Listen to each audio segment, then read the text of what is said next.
کامپیوتر رو روشن کردیم.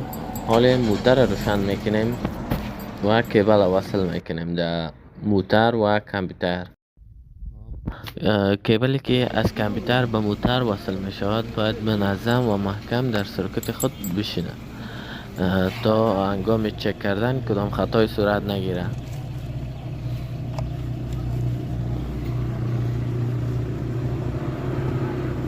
کیبل به موتر وصل کردیم، حالی باید به کامپیوتر وصل کنیم. خب اینجا شما در روی صفحه کامپیوتر پروگرام تک استریم میبینین. حالا باید ما این پروگرام اوپن کنیم. از بخش ستاپ میتونین ستاپش تغییر بدین. مثلا موتر است ساخت ژاپن است یا ساخت کانادا است آمریکایی و یا هم ساخت اروپایی است یا جرمنی. ما فعلا ژاپنی رو انتخاب میکنیم چون موتر ما ژاپنی است، ساخت ژاپن است. ما ستاپش هم انتخاب کردیم. حالا باید منتظر باشیم تا مدل و برند و نام انجین و یا بعضی چیزهای مشخصات دیگرش پیدا کنه. چند لحظه منتظر می باشیم.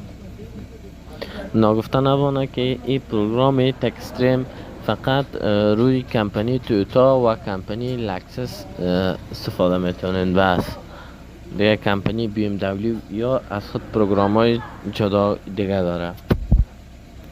شما باید فقط نام موترتانه که ما از ویتسس رو انتخاب میکنیم و آپشنشه همین دو تا را انتخاب میکنیم و روی نیکست میزنیم. روی نیکست کلیک میکنیم و میریم در بخش بعدیش.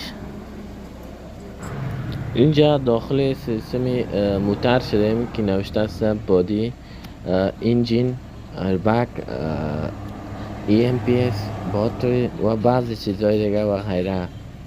خب فعلا ما روی انجین میریم و ماشین چک میکنیم. چند ثانیه صبر میکنیم تا بخش انجین موتر برای ما باز شود. دوستا این اولین ویدیویی است که ما در این چینل میگذارم. لطفا این ویدیو را لایک و چینل ما را سابسکرایب کنین تا زنگوله را هم فشار بتین تا که از پست‌های بعدی ما با خبر باشید. خب آمدیم داخل سیستم و داخل انجین. اینجا کدهای انجین برای ما نشان میده.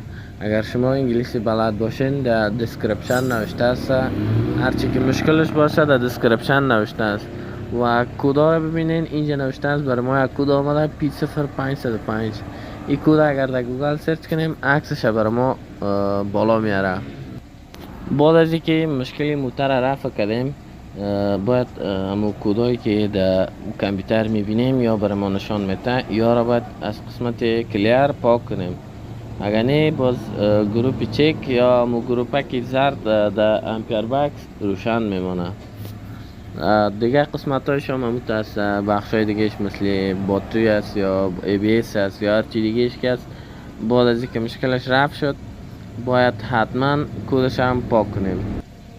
دوستای بود اولین ویدیوی چنل ادیب میکنید. لطفا این ویدیو را لایک و چنل ما را سابسکرایب کنین و در کامنت ها هم نظراتتان را بنویسین تا ویدیوهای بعدی در مورد چی بسازیم در بخش وایرینگ.